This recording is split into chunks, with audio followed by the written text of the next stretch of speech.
pursued two things that he really liked to pursue. Number one was athletics, and he was here and on our track and field team, competing in the 400-meter hurdles.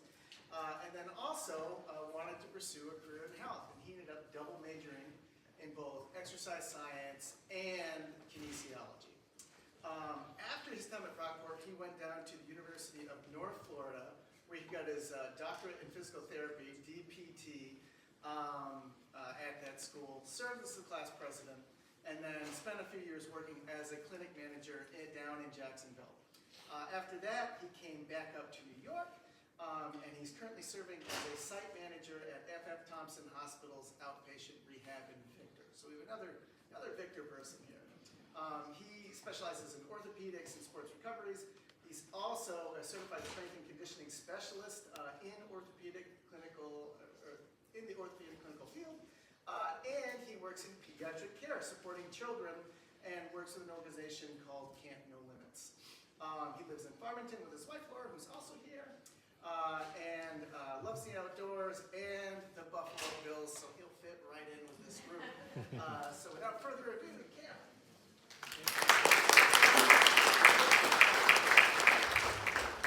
All right, already dropped the clicker, so we're off to a good start. So thank you, everybody, for having me here. Want to give congratulations to Kelly as well for her accomplishments, and I also extend a thank you to the committee for selecting me to be here tonight. So, like Mario said, my name is Cameron Johnson, and I'll dive a little bit deeper into my background and story, both at Brockport and since leaving Brockport. So I'm starting here with a quote that I find to be pretty powerful. It's from a French philosopher. Her name is Simone Weil.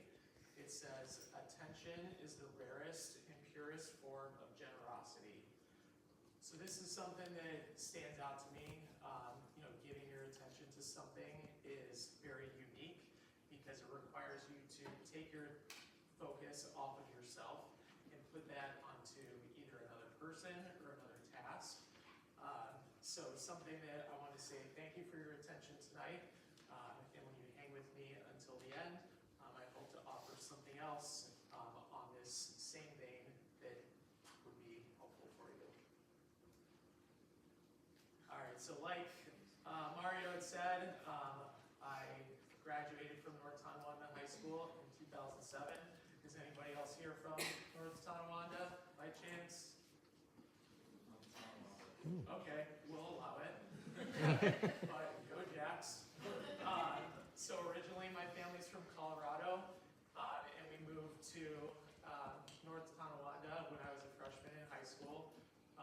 For those who are not familiar, North Tonawanda is between Buffalo and Niagara Falls. It's about 60 miles west of here.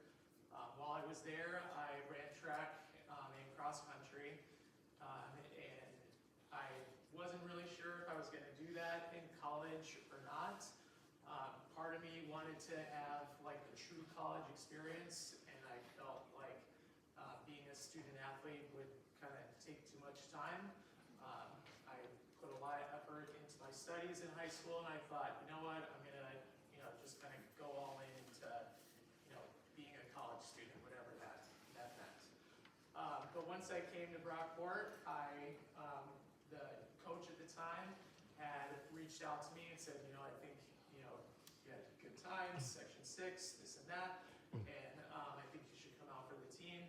And I did, met a lot of great people. I ended up running all 4 years here, mostly specializing in 400 hurdles for that outdoor season. And it was wonderful. I put a lot of identity into myself as a student athlete, and even though in my mind I wanted to maybe give that up after high school, it wasn't something I was willing to let go. So I was thankful for having more time to fine-tune my craft as far as being a sprinter, hurdler, as well as the relationships that I made on that team that I still have with me today. Also, when I was in high school, I was thinking that I was going to go to school for architecture. I really enjoyed spending time at the drafting table, and I felt like I drawing and designing, that sort of thing.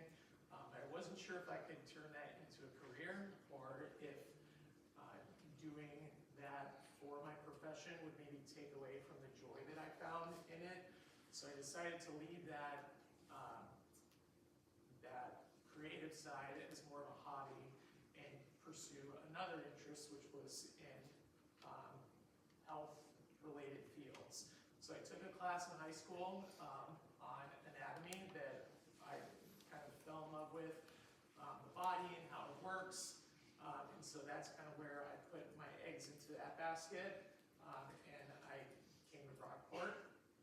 I started, initially as an athletic training major, but based on the curriculum requirements for that and being an athlete doing indoor and outdoor track, the athletic training program required me to do service hours with a team in either the fall semester or the spring semester, and I didn't really want to give up training, so I decided that maybe that wasn't for me. Also, as far as a lifestyle outside of work, athletic training, having night and weekend coverage for sports, also didn't really seem sustainable for me, and wanting to, eventually be a husband and a father. So I, out of personal interest, and as well as, kind of my school focus, I changed majors to, at the time it was called exercise physiology. Also during my time here at Brockport, it was a time when the department was kind of changing. So the KSSPE department was being formed, and with the way that the different majors were being laid out and the requirements that ultimately I needed to go to physical therapy school, I ended up taking on a second major of kinesiology, as well as a minor in biology, because why not?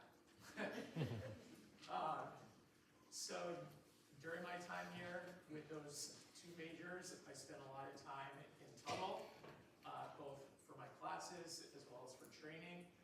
This was before the CERC was built, so we spent a lot of time running in the gyms, down in the fishbowl, if it's still called that, or way down in the dungeon by the gymnastics entrance, and a lot of core memories created there. And even last year when I was here to give a talk and just kind of walking through the halls, it still smells the same. So just nice in a sense to kind of get that whiff, if you will, because it just kind of brings you right back to where things were, and I feel like a lot has happened in my life since leaving Brockport, and it's nice to know that some things like that don't change. I still will come back to Brockport at least once a year with some of my roommates from back in the day. So in the bottom corner here, this is us at Harrison. We'll go for the buffet dinner, try to kind of guess who has what major when you guys are in the dining hall, and just reminisce on the good old days and that sort of thing. Also in the middle on the bottom, this is me with Dr. Mattern back in the day. We can recognize him. And he was my advisor when I was here, and very instrumental in just helping to guide me. And I had a lot of ideas of what I thought I wanted to do, and I feel like I was a strong student and not really sure kind of where to go. And he kind of helped to keep me grounded and steer my focus into what now is my career path. It wasn't until the end of my time here at Brockport, or what was nearing the end, that I felt like I had to make a decision. So towards the end of my junior year, when I was figuring out, okay, am I gonna stick with the exercise physiology and go on to get a master's somewhere, or what was ideal in my mind at the time, something I was toying with, was a job with Gatorade or something with the U.S. Olympic team. So I had a passion for the human body, helping to optimize performance, or just allow people to grow and excel with whatever goals they had physically. But I decided to put that into the rehab sense because of some injuries that I sustained as an athlete here at Brockport and the time that I spent going through that rehab process myself. I really enjoyed having someone there to kind of guide that for me and help me to get back on the track and improve my performance and kind of get over some of those mental hurdles as well that come with an injury, especially when you put a lot into your identity as an athlete. So I decided to go to, okay, I'm going to be a physical therapist, but then, where am I going to be a physical therapist? So especially after this week in Rochester, the last 2 weeks, as someone who identifies as being solar powered, I went down to the beach in Florida. So in Jacksonville, I liked the program at UNF, not only because it was close to the ocean, but also because the program structure was good for my learning style. And class sizes, the way that the professors interacted with the students and where their backgrounds were from, really just helped to make a tight-knit community that really paid off in a lot of different ways. So one of those connections that I had made, there was a professor that had worked with the U.S. Paralympic swimming team and was involved in adaptive athletics from a classification standpoint. And she was connected with this organization that this young gentleman here in the pictures, Tim, was a recipient of a grant for a new prosthetic leg that allowed him to run. So prior to that, he only had a walking leg for day-to-day tasks. So he received this leg with a grant from the Challenged Athletes Foundation. And because of my background with running track all through college, my throwing physical therapy education, she partnered me with my roommate and classmate, David, at the time, to work with him and help him learn how to use that running blade. So we started with, and this was all kind of driven by him. He's like, I want to run. And so we worked on initially running mechanics, starting when he was just 8 years old. And then, I want to run a mile. So we would do that here in this one picture on the practice track at the school. And then he wanted to run a 5K race. So we did that. That's where this one picture here is. We did a race out at Jacksonville Beach. We did a couple of those with him, and he kind of got bored with that a bit. So then we did a 15K race. The largest 15K in the country happens to be in Jacksonville. And so we did that all 9.3 miles with running side by side with him, coaching him, and working on his mechanics and that sort of thing, which was just great to do on the side of our learning experiences in the classroom and kind of putting it into real life application. And it's with him and his family that I got to know very closely in my time there in Jacksonville that they introduced me to this organization called Camp No Limits that I'll get to in a little bit here. But now Tim is a junior at the University of Alabama. He plays wheelchair basketball, and he's on the development team for the U.S. Paralympic basketball crew, which is kind of cool. He gave up the running thing. I used to tell him, I can't wait until, I can just drive up and say hey Tim, you want to go for a run? And we do. He's, when he was young, yeah, that sounds so good. And now I'm he has zero interest in running. He's I'll run if I'm being chased, kind of thing.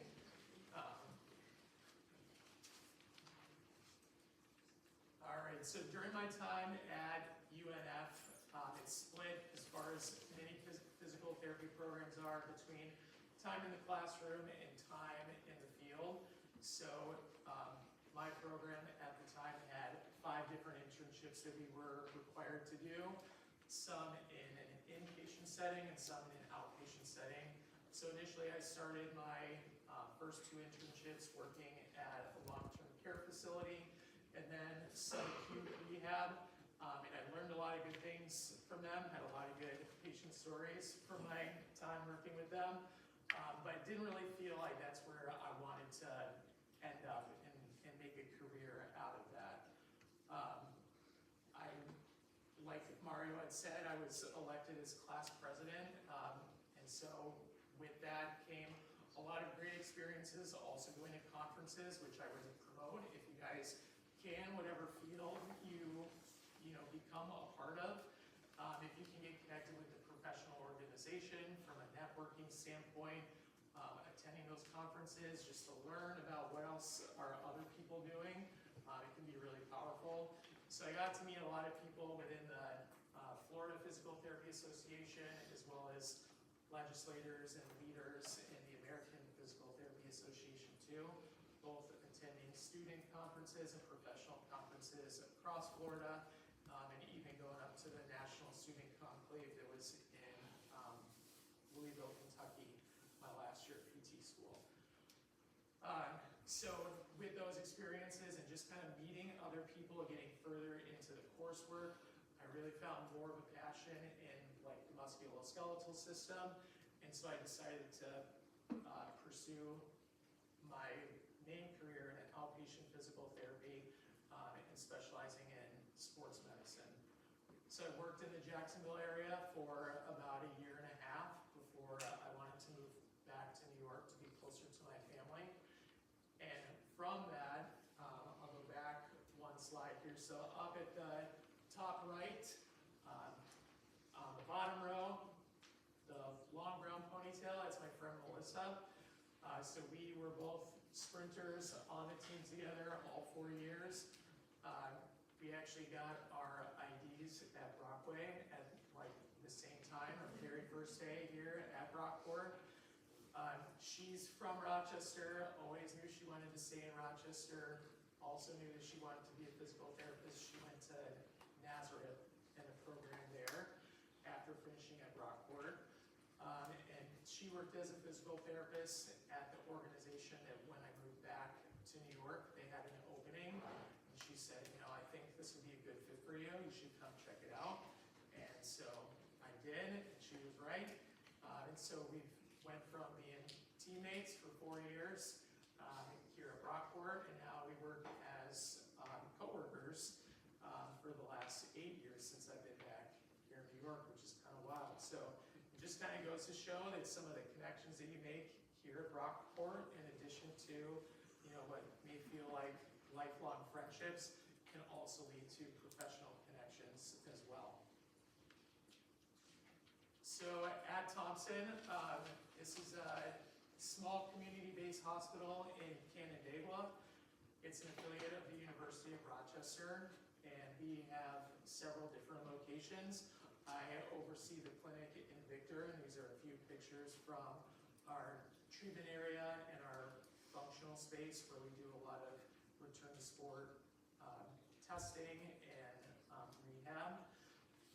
At our clinic, primarily we work with orthopedic conditions only. Sometimes we'll see folks for balance, proprioception, just general deconditioning, that sort of thing.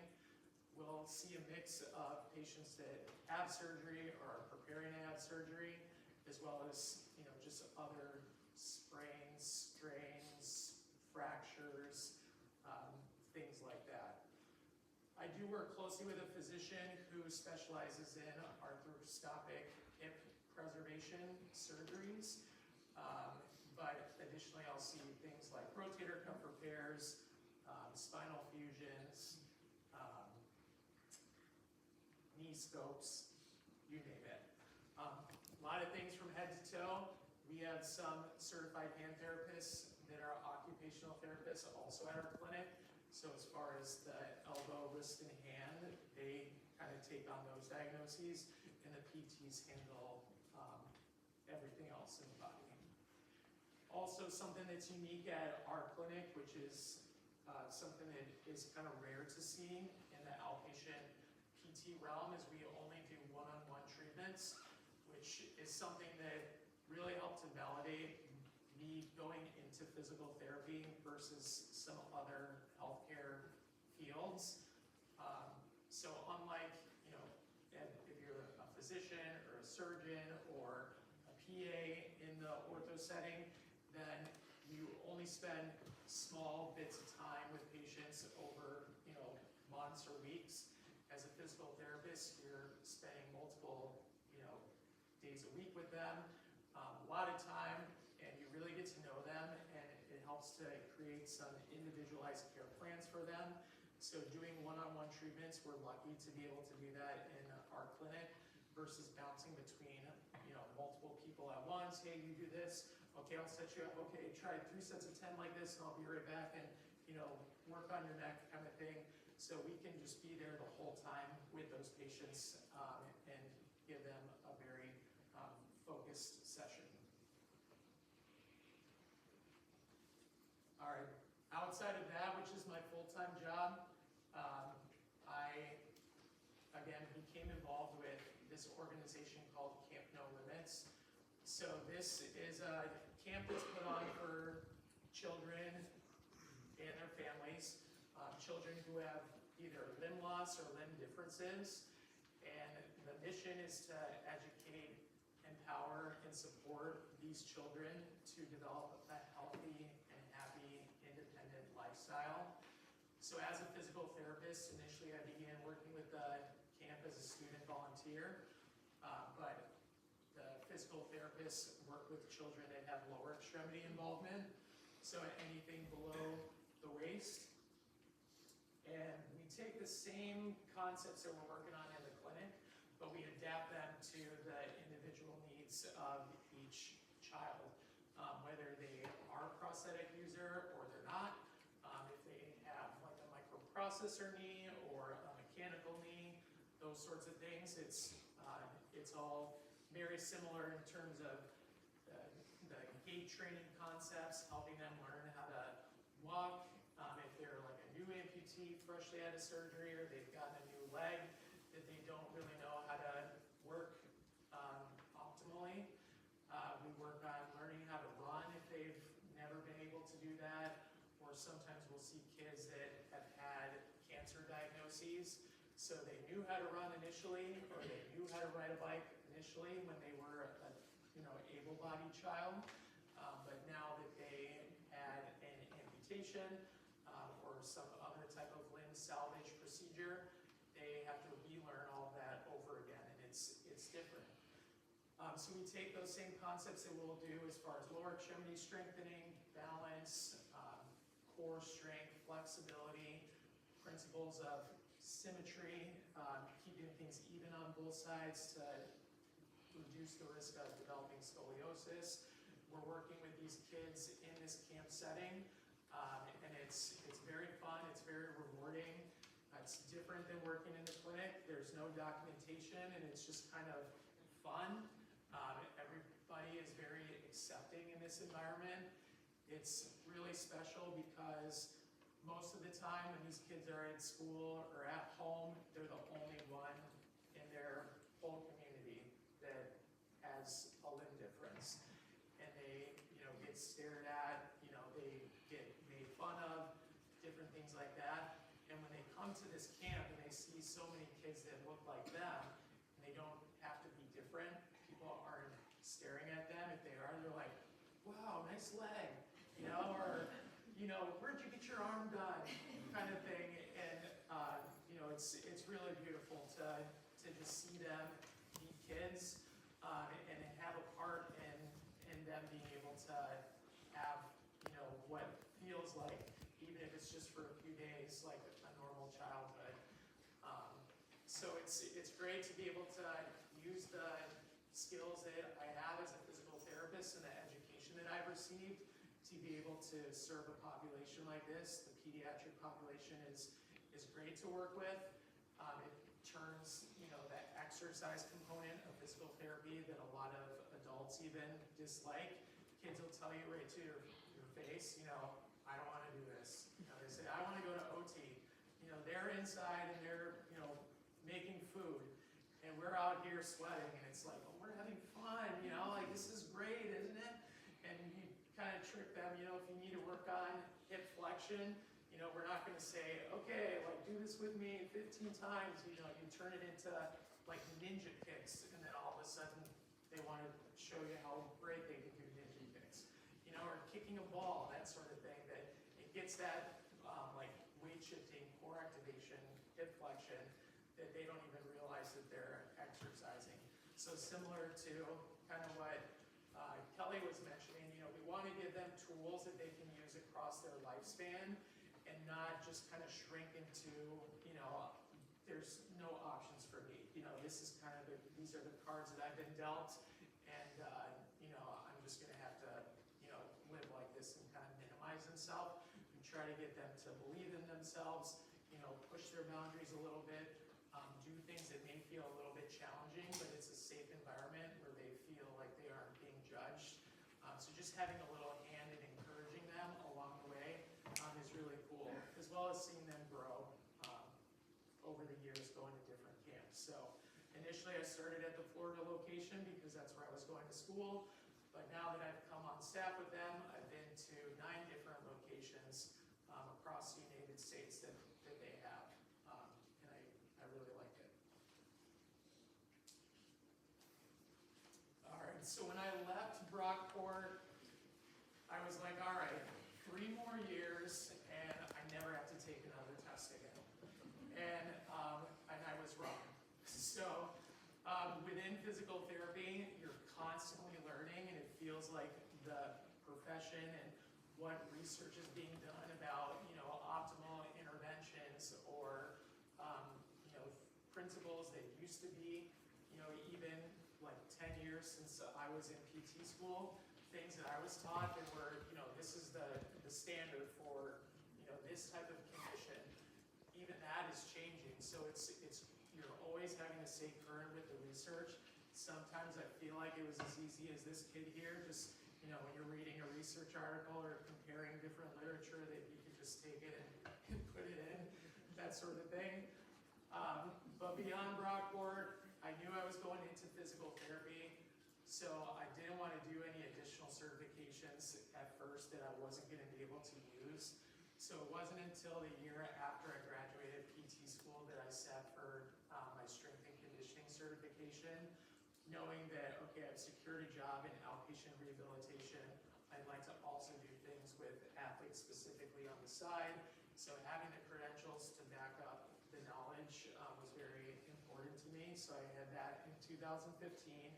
And then just as of last year, another goal that I wanted from being a physical therapist was to become an orthopedic certified specialist. So this is additional area of expertise that kind of sets you apart from what otherwise you're prepared to be a generalist in the PT profession upon graduating. So I took that test last March, and the results came out in June, and I had passed that, which was, you know, more of a personal win.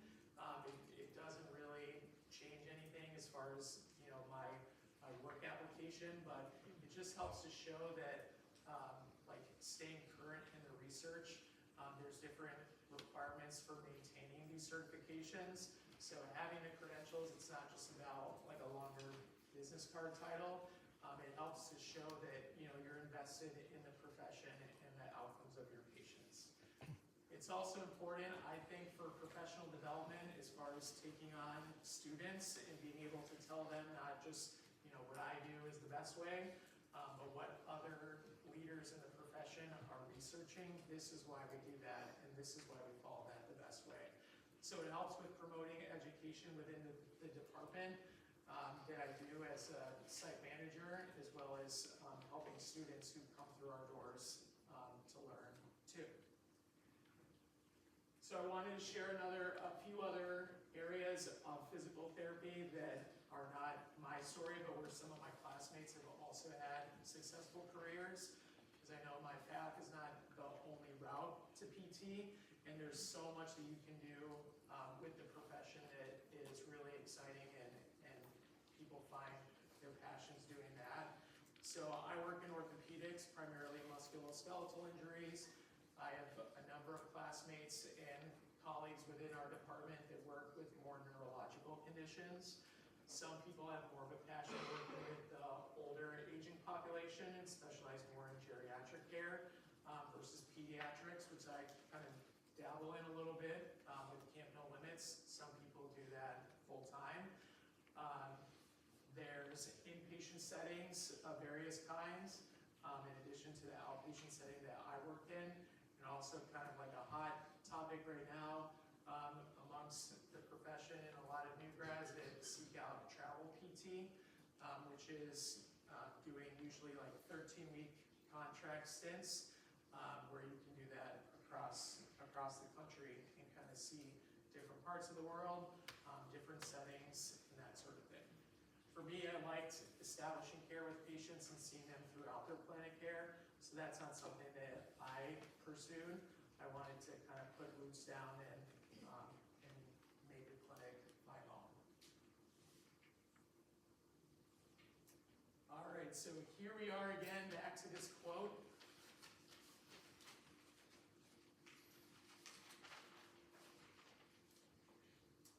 So in addition to your generosity towards me and giving your attention tonight and your time, I want you to also think about extending the same kindness inward and giving attention to yourself.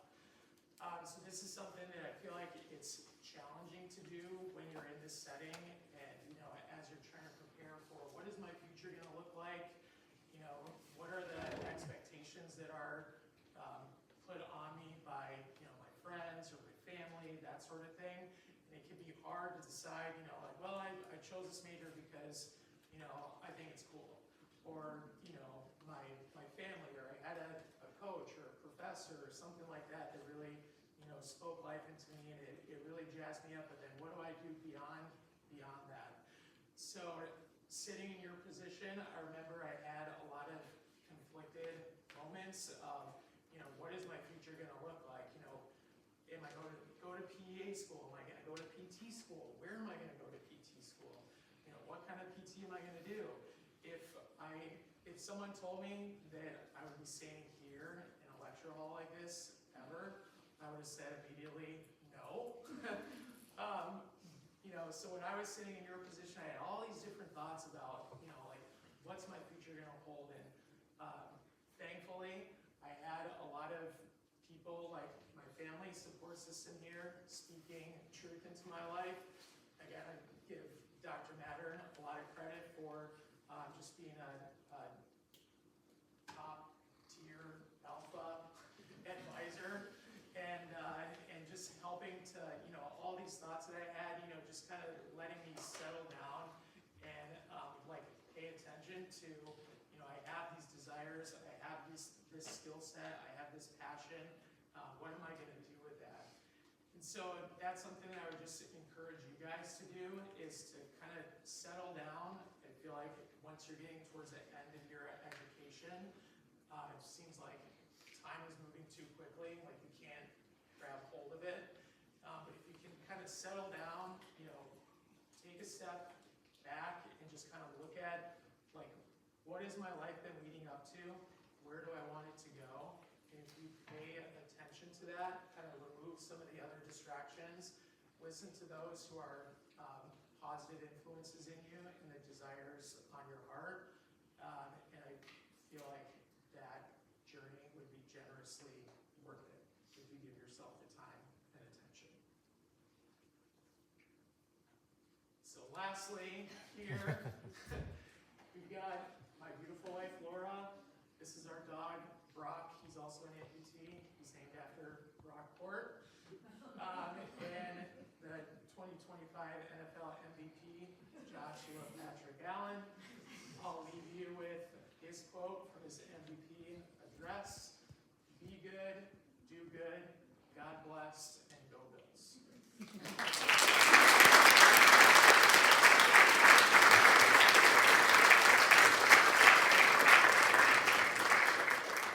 Are there any questions for Cameron? You're all shy bugs. All right. Well, Cameron, again, on behalf of our Distinguished Lecture Series, thank you so much for coming back to Brockport and sharing your journey with our students.